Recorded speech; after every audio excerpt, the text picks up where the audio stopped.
In the end, we finished last season in almost somewhat disappointing style. Despite managing to keep our form relatively consistent and looking good in most of the matches we played, we still had this big trouble of actually being able to finish games, and in the end finishing 10th in the league, which is not fantastic, but at the end of the day, we wanted to try and stay up, and that is exactly what we did. Now comes the fun part. We have to wait until we get our budget. We basically, over the next 6 months, are going to have to rebuild this entire squad from scratch, because there's a lot of players on very high wages that don't need to be here, and I think there's a lot of room to bring in some absolutely outrageous talent over the course of the next God knows how long. So settle in, my friends. This one is going to be fun.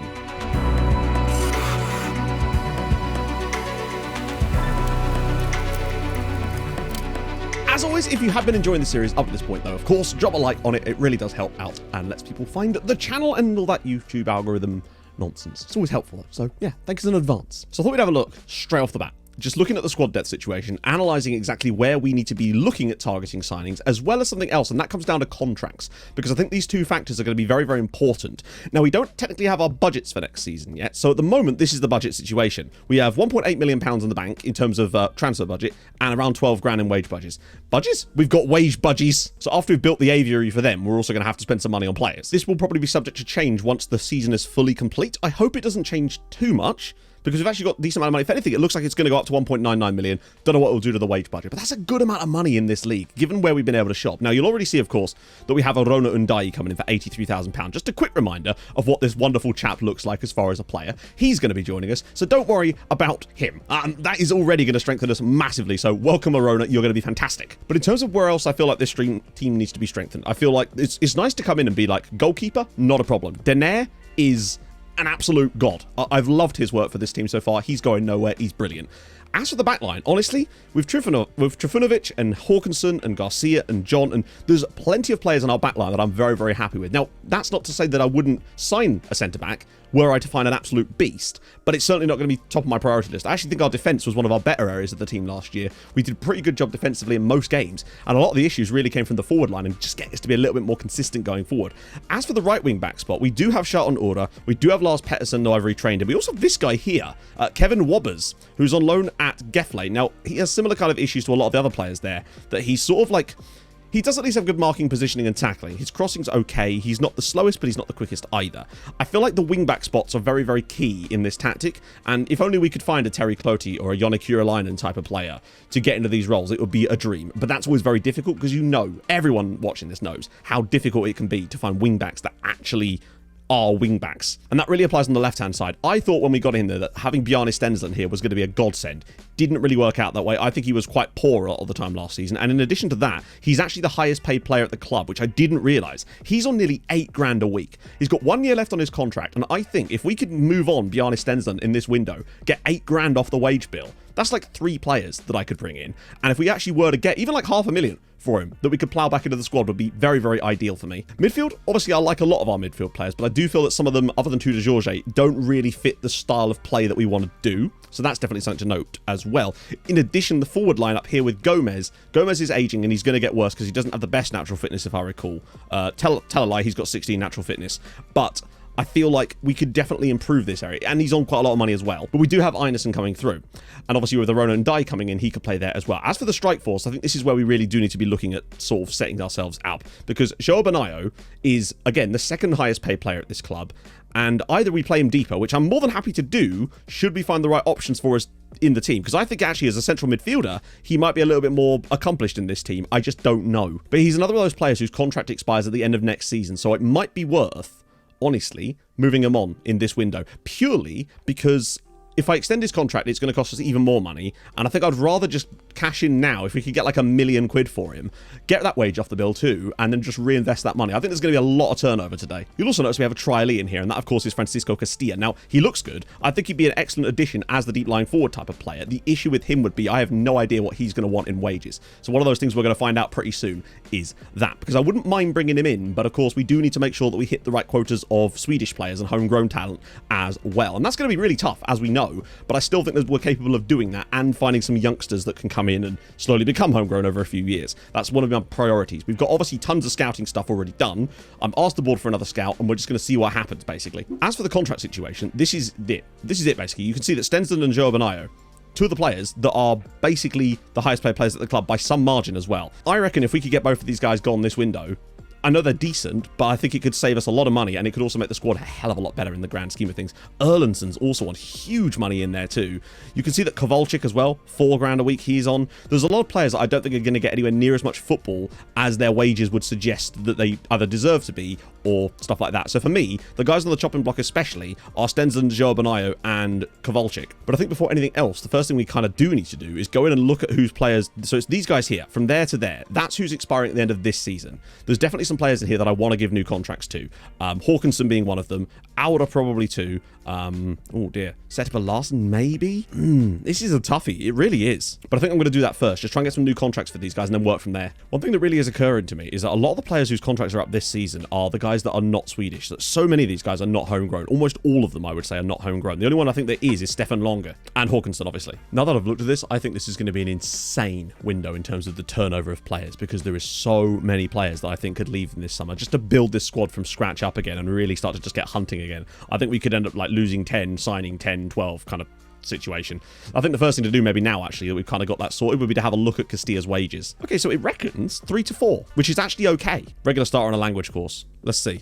Does he actually want that wage, though? Wait, I can only offer him $4,000? I've just had to load more money into wage budget, just to see. The board are offering... They're really restricting us, but I'd actually be okay with that release clause. So I've gotten down to 3.8. It does include a wage clause, but that's for international caps for Argentina. It does have a release clause, because that's actually an okay clause for me, because we're getting him for free. So if we sign him for free and we had a 4.6 million release clause, either if he's brilliant, we can get rid of that later, or it just gives us leverage to move him on for huge money, potentially.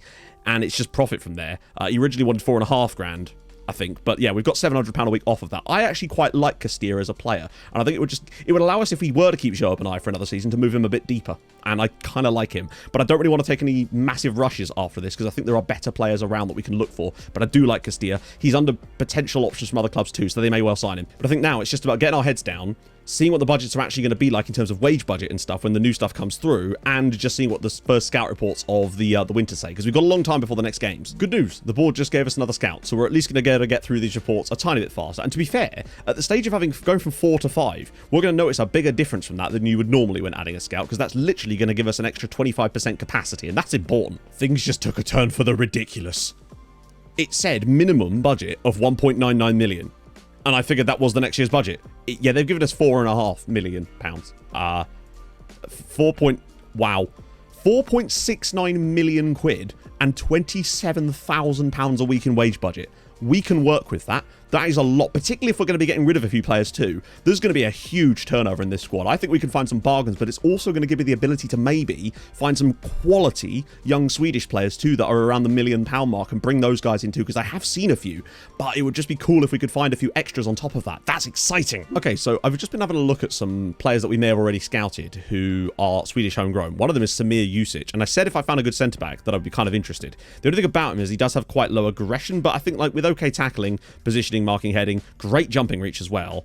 I kind of like Samir Jusic, and it looks like he'd be available for, well, it says 1.5, it says 150 grand to 1.5 million. So honestly, it could be anywhere in there, but I know he's not as young as some of the other guys, but I think he will at least strengthen us with those strong Swedish core of the team, and I think now we've got the money to do that. Trust me, I've found already a couple of ridiculous players that are non-homegrown that are going to be like 80 grand, and I think if we could find a few Swedes, it would really strengthen this team. So I want to just see what they'd want straight out the gates here. Watch them want like 2 million quid. Yep, they've gone for it. 325k up front, with a $500,000 over the next 3 years. So it's 167k a year for 3 years, and it's 825 in total. I think honestly that's a really good way of structuring this deal, because if it only costs us 325 here to bring in a Swedish rock at the back who doesn't look like he's going to want too much in wages either, it reckoned 1.5 to 2k, I think he'd be a really good addition to this team straight off the bat, and to get to sign a guy from a rival, that's always fun. There's also this chap here, Oscar Karlsson.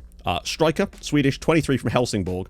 He's quick, he's got great agility, he's not the shortest either. Okay composure, okay finishing, again Swedish. He'd probably be available quite cheap as well, and I feel like if we could bring in another one like this, just to sort of give us backup strikers as well, that would also just allow us to fill out the squad with some cool homegrown talent. I'm not opposed to getting a few of these guys in first, honestly. Okay, they've actually gone for it. So one of the things I find when you want to structure deals the way that I'm doing them right now, is if they want X amount, I find that X plus 5% when you restructure it to do the installments seems to be enough to get other clubs to agree to it. If we'd have gone straight back in with the same deal that essentially equaled 250 grand, I guarantee they would have almost certainly just reverted back to 250 grand. But I find if you just offer them 5% on top over the lifetime of the deal, that's usually enough for them to agree to the slightly lower fee up front. And 100 grand up front for him, for me, is a much better deal than 250, and that's still only 56 grand a year. Oh, hello there. This is Boubacar Cissé. We apparently have an A- report on him. Presumably that's because he's Gambian and I saw in one of those reports. But he's trained in Sweden because he came through at Hammarby. 18 acceleration, 15 pace, great agility. Looks like he might actually have decent finishing too. Oh, do I want to just plunge out on these three guys straight off the bat and then just kind of go bargain hunting for the rest of the window? Because this would really help us on the homegrown players. So we've done it again. 250 up front, 300 in the back end over 3 years. Again, so that's another 100k a year there. Also a 10% of profit, which I don't think is too unreasonable. I would have rather not had it in there, but I was afraid if I took it out entirely, they might restructure the whole deal. And I think 250k for Boubacar Cissé could really, and again, he's one of those players that's a winger, but he's mostly a striker. He's got that speed. He reminds me a bit of Maguette Traoré, except he can actually finish. Okay, 2.7 from Samir usage is a bit higher than I was looking for, but I actually think he's one of the best of those sort of players. He did want more than that as it goes, but it is a 5-year contract that will take him through to being 31, so I think that's probably sensible for us because he's sort of in his prime coming into it anyway, and for the price we're getting him for, I'm happy with that. Oscar Carlson I've managed to get on 525. He did originally want 800, but we've brought him down. It's only a 3-year deal. I didn't want to push it too hard on him because I'm still a little bit unsure, but I think he's decent. For that kind of price on the wage, I think that's a reasonable deal for us. 23 rather. So I might actually bump his wage up slightly, yeah, in order to get the longer contract, because I find that if they want a 2-year deal on that wage, generally speaking, if you just give them a little bit on top, they usually go for the slightly longer deal. So a 4-year deal for Boubacar Cissé. I do wonder if maybe he's not going to be as good as I think, but from what I can see, I think there's a quality player there, even if his star rating may not suggest it. And I think just getting these guys over the line along with Castilla could be a really strong start to the window, and would then allow us to just go like WONDERKID shopping after that and take some punts on a few random players to really strengthen this side, because there's one guy I'm super excited about. I can't wait to show you in a minute. Okay, I couldn't wait. This is Sekou Kouassi. You might notice there's very little knowledge on him, but what we can see do be looking quite tasty. Now, obviously, there's the issue with the broken leg, but he is another one of those players that's on outrageously cheap wages at AFAD, an Ivorian side this time. And from what I can see, I'm intrigued enough to want to try to put a bid in anyway, regardless of the broken leg, because it's £85,000.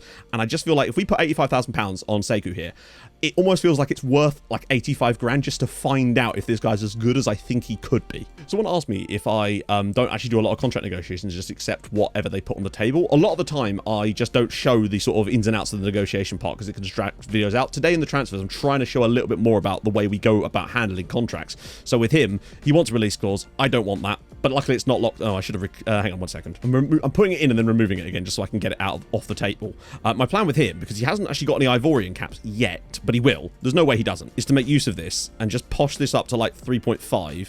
That will hopefully allow us to get rid of that clause and maybe a 1-year extension if we're being really cheeky. Okay, so they didn't go for that at all, but that's fine. We can work. They got rid of the release clause at least. There we go. 2.3k.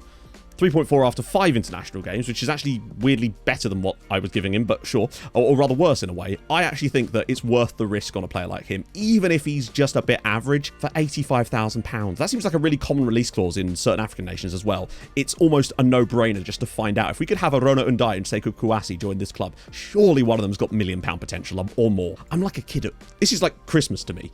I love rebuilding sides from this, just trying to find these types of players, and oh, it's going to be such a fun window. Okay, so first piece of good news. Francisco Castilla is in. He actually just joined us straight away. Turns out the free transfers can just join like that. So yeah, I mean, look at the value. For free, I kind of like him. I think he's a pretty solid player. In addition, all of the other transfers we put in for, so Usage and Dai, obviously, Kouassi, Cissé, and Carlson have all agreed to join us, and those transfers will go through on the 12th of January. Okay, so this man here, Hugo Vatka, or Vatsa, Real Santa Cruz, Bolivian, central midfielder, A-rated. The A rating is kind of irrelevant. I've already had a look at him because I saw £84,000. Look at this.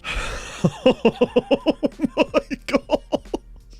Look at how well-rounded he is. It's just occurred to me that he's actually available for free.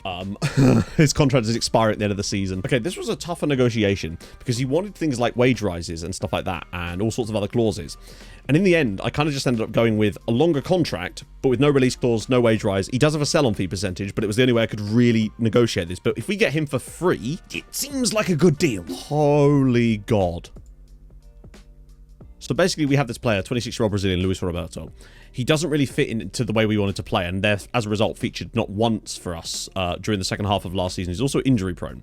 I decided to do a cheeky, where you get your director of football to try and ship the player out without you offering them out. Usually, you get generally quite crappy bids. For example, I just had a £300,000 bid for Joao Benayo. Hopefully we can bump that one up a little bit. And yet, somehow, we've just had a £1.4 million bid for Luis Roberto from a Brazilian side. And if we get this over the line and get £1.5 million for him and his wages off the bill, that's phenomenal work if that actually comes off. Whereas normally you get offers like this. Not particularly ideal. I would like a little bit more than that if we actually are going to lose Joao Benayo in this window. He has no intention of signing a new contract. However, good news, I have offered new contracts to Hawkinson and Longer now. They both have accepted those. We'll have to wait until they actually confirm those deals, but it looks like Tom Hawkinson is going to get an extension. We just did another good. I did the whole thing where, again, got my DOF to offer out players without sort of... It basically doesn't piss them off. I find that sometimes if you offer out a player that doesn't want to leave, they will get annoyed at you and say you're trying to force them out of the club. However, I can't really show an example here. If you go into the transfer options here and look under this and do sell for value, or whatever you want, really, you can get the DOF to offer the players out subtly and sometimes get some bids on them, and it will just drive up attention. Usually, though, as I showed you earlier, it gives you crappy bids. However, New York Red Bulls have decided to pay £2 million for Tony Brown. We paid 90 grand for him. So with him and Luis Roberto, if those deals go through, that's going to net us £3.5 million in transfer budget and also get their wages off the bill. And both of them were non-homegrown players, which means that it's going to provide squad slots for players that I think are better and more suited to our style. So I might have done a silly / quite good. So Mateusz Makacek became available on a free transfer after being released by DC United. You may remember him from being an absolute wall of a man who basically let nothing past him when he was in goal for our Sunigurska team that won European trophies. Since then, he's been to Molde for £9 million and then spent some time at DC United. However, I can pick him up on a free on only £5 grand a week, and we do have the budget now. We've got a huge wage budget, and I would quite like to bring... He's only on a 2-year deal, but to bring in a guy like Makacek, firstly, just to have a former player from one of our other clubs in the club would be kind of nice. But we know that this guy is good, and I think he would just give us really awesome competition for Denair. So our 6 winter signings that we sorted out previously have now joined us. So let's quickly take a little look through these guys and hope that they're actually as good, since we have spent like over £1 million on these guys. Hugo Vaca, I mean, he was free. He literally cost us £0, and I don't think there's really a downside to a guy that's coming in like that that's cost us £0 and is 3.5 star in the current team. Good mentals, solid physicals, okay technical ability, not on a stupidly high wage, great value player. I like him. It's hard to say no to him, really. Kouassi, now that he's recovered from his broken leg, I mean, look at this state of this gentleman. Sekou Kouassi was £85,000, and again, he's come in £2 to £2.7 million. Youngster, well, relatively young still, great right foot, good mentals, incredible first touch, great technique. I just think he's awesome. Decent composure as well. The one thing that lets him down a little bit is he's not amazingly good on the physical side of things, but he's so good elsewhere. Next up we have Oscar Carlson, the youngster we brought in from Helsingborg. I don't think it was a fantastic buy for us, but I think he's quick enough, has some okay dribbling. The main thing was to bring in some more backup striking options that could last us a little while in case the likes of Setbo Larson and that leave. Let's not forget about the best of the bunch though, Arona Ndai, £6 to £6.4 million. He is a different level of quality.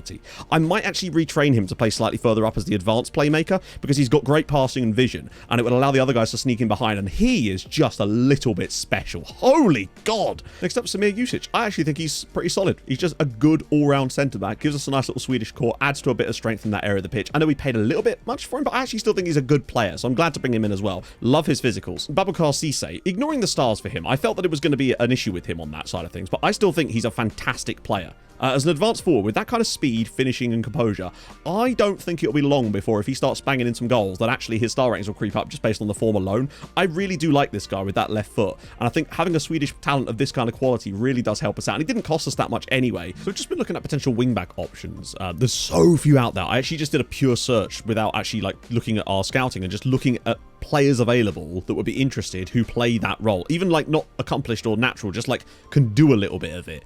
And it's mad, especially the left hand side. It is so barren. There's this guy who's probably the best player that I can find who sort of does left wing back things. This is Mads Boysen. I remember him playing against us last season for Helsingborg. Now they got relegated, did they not? No, they didn't. What am I talking about? They didn't get relegated. And for me, he's probably the best of the bunch, and the only reason I say that is because his defensive attributes aren't amazing, but he has got good acceleration, kind of like Kura, and pace isn't fantastic. Good natural fitness and balance though. A little bit of aerial presence too. Crossing looks like it might be, if it's 10, I'd be okay with that. I kind of don't want to take the risk of buying him outright, even though it would cost us quite a lot, because I think the outright fee would probably end up being more like, I don't know, it might honestly be a poor decision to loan him instead of signing him permanently, but I think it would give us time to do more searching to try to find, because I think somewhere in our scout reports, because we've still got like 450 to get through, we've only gone down like 150 in the last like 3 months. That's how few scouts we have.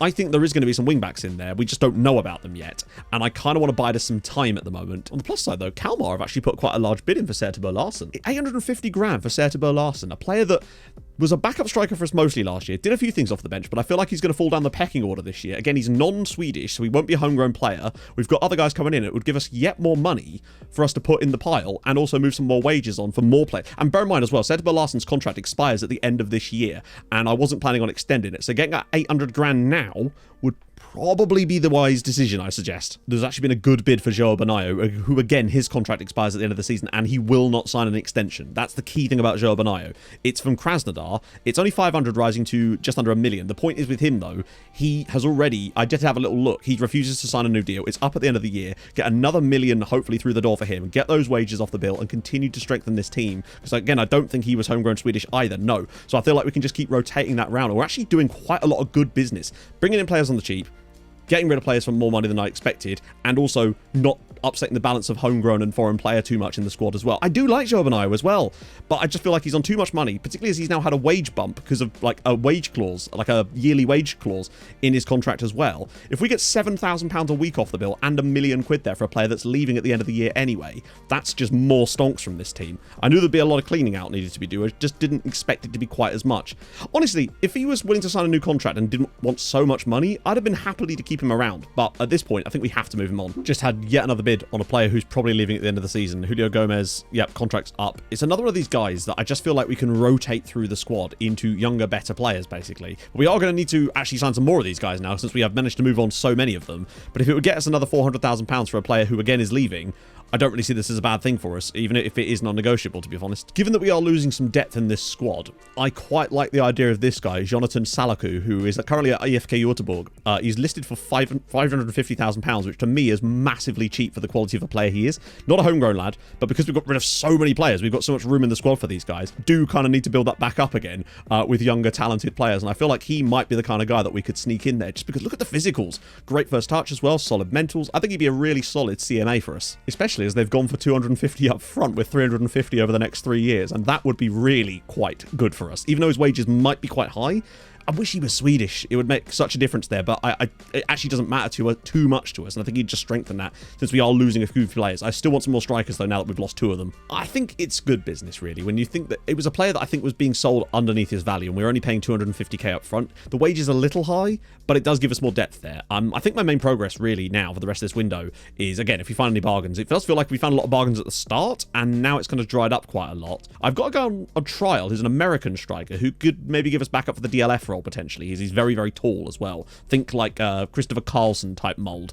Also, we really need wingbacks, but literally, I haven't seen a wingback in a scout report in about 3 or 4 weeks now. It's mad. Or even fullbacks that have got even the slightest ability to play there. It's mad. So we had our first cup game, got a chance to try out some of the new players in the squad and trying to build it. It looks really good. Unfortunately, our plans were pretty much put in the bin as Bjarne Stensen decided to get sent off after just 7 minutes. And you can see that we'd started quite well, and it kind of went a bit to pot from that point onwards. Okay, so next cup game was a lot more like it from us. Being able to play the full team pretty much that I wanted through the entire match really did help. Hat-trick for Babacar Cisse and 2 for Francisco Castilla as well. He also assisted goals too. He looks very, very good. That front pairing looked lovely, and Dye was good. The midfielders were behind it. And again, the one weakness in this side is Stensland on that left. He got a 6.9 in this game, despite us winning 5-1. I found a guy. He's not actually a left wing back. He's a left back, but he can play as his preferred role is wing back, which means I feel like it wouldn't be too much of a stretch to retrain him to play further up. I've also got the feelers out on a 27-year-old Slovakian playing for, I believe, Maribor, but we haven't fully scouted yet. This guy, though, he's wanted by Porto, and stuff like that, I find, is a really good telltale sign about what a player could be. I just wish I knew what his crossing was. It's the one thing that I'm like, if his crossing is 10, then I'm really happy.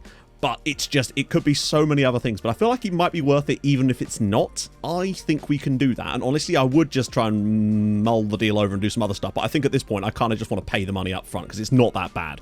I'm just hoping we can get this done before Porto comes sneaking in. Yeah, PSG are apparently interested in him as well. And I didn't even see that. So this is another one. If we get this over the line, this guy, Aquino, could be really good. £2,700 a week. He's got a wage rise clause, which I think it would deserve. We got rid of the release clause, but he has got a £0 relegation release clause, which is a bit of a risk, I realise. but I feel like we're heading in the right direction and it shouldn't matter too much. But if we sneak this guy out from under those other sides and get him done before them, or could I offer him more and just try and force the deal through straight away? I've upped it to 3,500. I kind of want to just see if we can force this deal through quickly, because sometimes if you offer them a little bit more, they'll just do it instantly, and I kind of want that. Yeah, so next cup game didn't go ideally. I mean, we played well enough, just couldn't take our chances in this one. It was sort of the reversal of the last game, so I'm still seeing things I like. This is just an unfortunate scenario. I think we're a bit unfortunate to be where we are. I've just offered Juan Martin a contract to give us a bit more depth up front. He is a good deep line forward, good passing, decent enough vision. He's got 16 jump in reach and he's 6'6", okay-ish composure, strong right foot, which is kind of nice. He is going to be like 6k a week, but as an American international, I think having him and Castilla to be able to rotate around in that role would be a nice little award for the club, and we can afford it. We've got 4 million in the bank,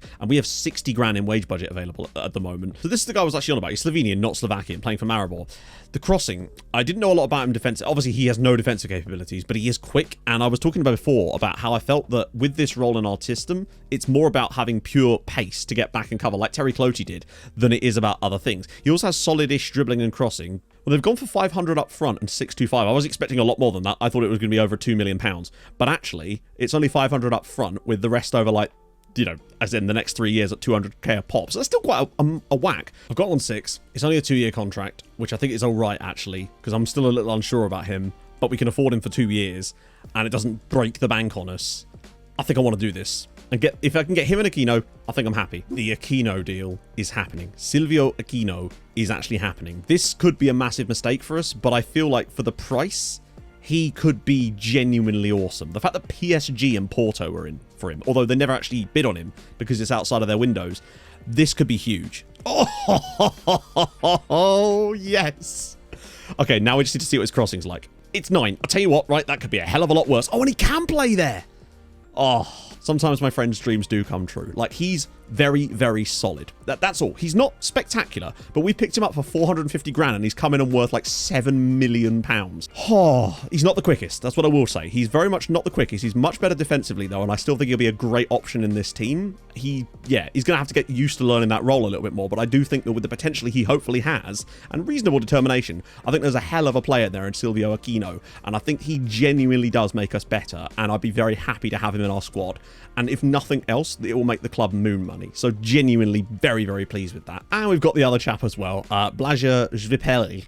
And, you know, I'm going to have to retrain him to play that role a little bit. He isn't quite a lot of money, but it'll just tide us over, and it just gives us something different, really. Great dribbling. Crossing's not amazing, honestly. They're very different types of players, but I do think that we've actually strengthened that position now. I think like that we've actually got players in there.